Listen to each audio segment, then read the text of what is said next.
What's going on there, YouTube? This is SEL0320 representing JVS. I'm back here again for another movie review.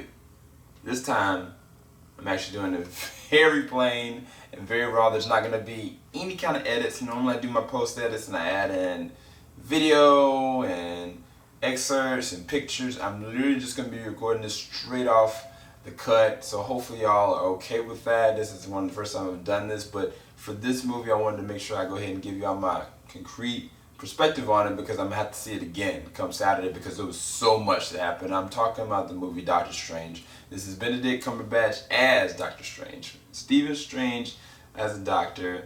If you don't know the story, you don't know the comic, there's a lot of different source material all over the place. There's actually an animated film that's actually pretty good, but I gotta say they actually did a really good job with this. And Marvel actually did it again, and I will dissect why. So off the gate, it's a good segue, honestly. Talking about the visual effects, man. The visual effects, and we go to multi-dimensions, we go to different facets of reality, just how they are able to do that and able to transport us to one location to another, using modes of transportation, using different forms of mysticism. Just the visual effects alone are some of the best visual effects, period, out of any superhero movie I've seen. Matter of fact, if you have not seen this movie yet and you're planning to, go and check it out in IMAX. IMAX 3D for this one. This movie is for you. There are going to be moments where Stephen Strange, for instance, there's one moment with him and Tilda Swinton.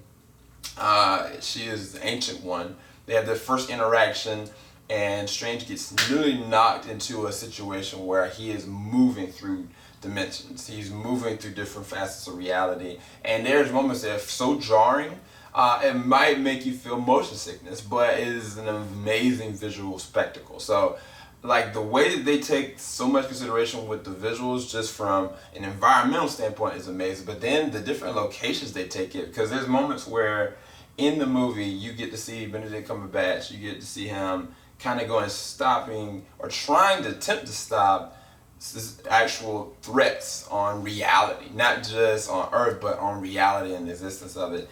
And when they actually kind of have him moving and stuff like that, there's panned out shots where you see him running, and then the environment start to shift and change. You're kind of feeling like you're in Inception, because what you would think how things would move, they're not. Like, it was one instance where they were like in this building, and the building started to unfold in itself and it changed, and he had to learn to move around it and beside it, and it continuously kept on shifting. And I think that they did a really good job with the visual environment. But then when you actually go to the actual action, when you actually go to them doing hand-to-hand combat, because there are sorcerers. So essentially, Doctor Strange in and of himself, he is a sorcerer. He is eventually will become the Sorcerer Supreme. And that's kind of a spoiler, but I mean, you kind of get the understanding of that, who Doctor Strange is. But what you don't realize is the way that Benedict Cumberbatch's character starts off in the beginning, how arrogant he is, how self-centered he is, but then how naturally talented he is. Like, they identify that so well in the beginning. And I think that, like, from how he started to how he ended up, you would not expect it. Like, it is one of the most interesting, humble experiences that takes a nod to Tony Stark, but in a totally different way, because this movie has a lot of different layers, which I won't be able to get to in this one, but my spoiler review I might be able to do. I'm actually going to do a spoiler review for this one. But as I said, with the visual effects, with the hand-to-hand combat, with the choreography, like, it's actually really good. And I think that they've never really done, I think, sorcery like this. I mean, if you look at Harry Potter, like, they go do things with different wands and stuff like that, but it never, like, create different modes of sorcery, such as, like, with Doctor Strange. Like, one of his training montages is actually one of the first things he learns is how to defend himself and how to create, like, this spiral that is able to kind of stop or be a barrier, or then he has to actually learn how to create a weapon out of just reality. And then there's another interesting moment where I think that might be the coolest thing is when they start talking about the elements of time and how they pull off some sequences, especially though towards the very end. That was amazing. As far as the score, or as far as the music is concerned, I think they did a good job with the music. There are certain cues that really kind of, to me, didn't work necessarily. And if y'all notice it, let me know in the comment section below if you do. But I literally, every single moment where it was really a deep moment or a really action beat, I kept on recounting the Star Trek. I'm talking about the new J.J. Abrams Star Trek.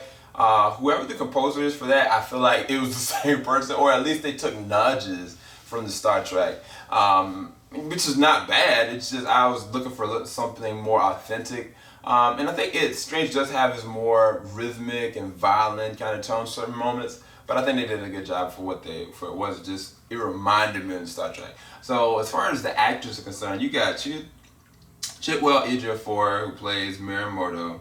You got Rachel McAdams, who plays Christine Palmer. If you don't know, she's actually a night nurse as well. She's one of the second night nurses.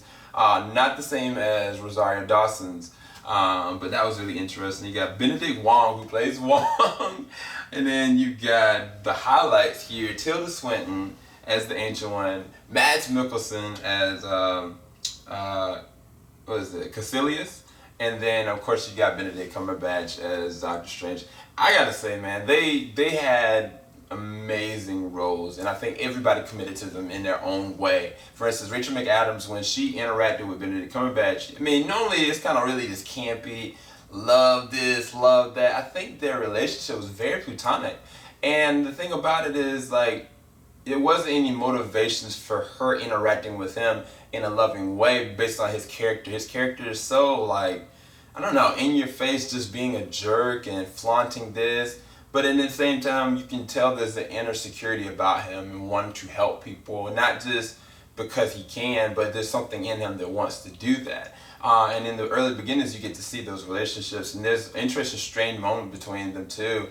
And it was really hard to actually watch certain times because with some of the things that Benedict Cumberbatch's character commits to saying to her, and I think she handles it so well. But then later on in life, when they actually start interacting again, she's right there in the thick of it. And I thought that it identified with her character. I was like, she's actually such a good character. Tilda Swinton as the Ancient One, I think that Chitwell Ejiofor's Baron Mordo described it very well at some point. He was like, she's very humble, she's very nice, but at the same time very hard, very structured, very willing to discipline somebody for them to get something, but very wise, more wise than you can really comprehend. And it's funny because the first interactions with Strange, like, you get to literally see all those different sections of her.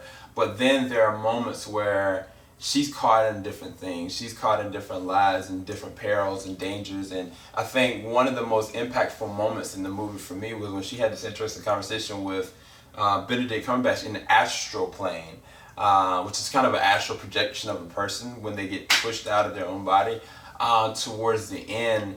And it was like, she had said something to him along the lines of being able to receive, or being able to just place what he thinks or comprehends. It's not about him.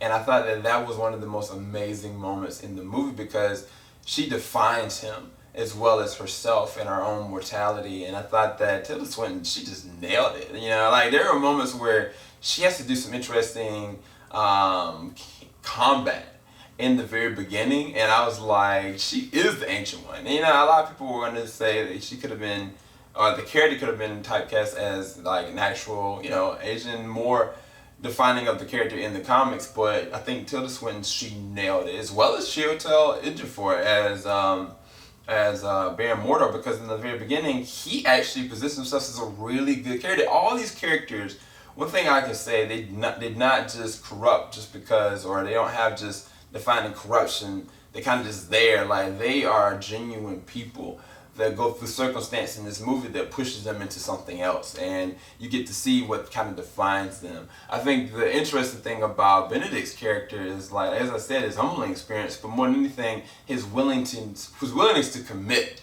and his drive to push, and, like, out of fear and out of this willing to not fail, it platforms into being a neurosurgeon that can't be a neurosurgeon anymore to being a sorcerer that doesn't know how to be, but is willing to push the barriers to be the best. And I think that is such an interesting part of the story that kind of defines his character in a lot of different ways. Like, I think if Benedict Cumberbatch couldn't commit to those emotional moments, to those comedic times, to be in those moments of being a jerk, or just going through life in general, it would not have been as good of a movie as it was. And I think that he definitely helps elevate the movie as well as everybody else in the extension. Now, but as far as negatives are concerned, I think there were certain actors that were kind of like wasted. I think Scott Adkins, being a person by the name of Lucian, was one of the zealots for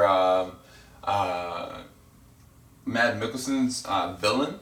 I think that with them, I think they were wasted. Like the zealots, like I don't know. There's certain moments where it just didn't work for me. I think Mads Mikkelsen as a villain, I think that he was very, I don't know, volatile, man. Like there were things that he did in the very beginning, and then things that motivated him. You could tell he's been perverted and manipulated, and that's just who his character is. But there's one moment where he was talking with Benedict Cumberbatch's character in like one of the armories, and it was after a fight beat, but like Matt Mikkelsen's character, he started to kind of disintegrate and unravel why he was doing what he was doing, because he was forced to talk about it, kind of. And you just see Matt Mikkelsen's character, his eyes just start like watering, and I was like, this dude is messed up. So I think that if they would have allowed a little bit more time, we could have fleshed out such a good character in him. But I think for what it was, I think this is one of the better villains that from the Marvel Universe. But I've always had problems with the way that they handled the villains in most of these kind of movies, or as far as from the Marvel Cinematic Universe is concerned. But as far as the story is concerned, I think that they dissected it very well. I think in a short amount of time, especially if you don't know who the character is, they were able to define who Stephen Strange is. They were able to allow you to go through the journey of him. They could have taken a little bit more time as far as the training. I think even when they went to the different armory locations for the sorcerers, like one was in New York, one was in China, one was in London, like the things that were there, I think that could have been a movie on itself. It felt like a Harry Potter mixed with Marvel at one point when he was kind of like looking at the different things and the elements. And I think he was one door that he was looking at is a window that could change locations. I was like, this is awesome. And I think that they could do a lot more in the future with the movies for a franchise, because I think that this one might be a brand new franchise. I had predicted before that if they get it right, this could be what Iron Man 1 was for the beginning stages of the Marvel Cinematic Universe. And I think that this one also will be extension of that. For those Marvel fans, they will love Doctor Strange. And I have to say, I thought Doctor Strange was really awesome.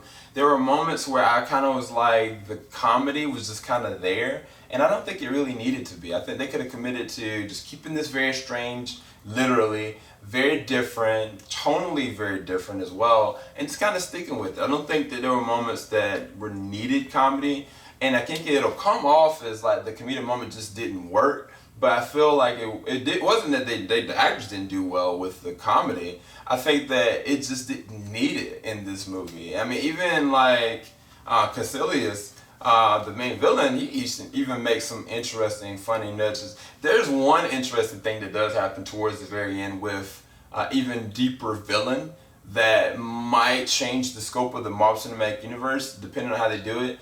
And I think it was a very funny moment, but I think they could have handled it a totally different way and just kept it like, man, this is a real threat kind of situation. That's just me personally, from my perspective. But all in all, I will say that this is actually a really good movie. So I'll give it a 9 out of 10. Hopefully y'all enjoyed this review for Doctor Strange. Keep it locked. JVS, we ain't gonna stop. And again, I will be back for a spoiler review for this one. Peace.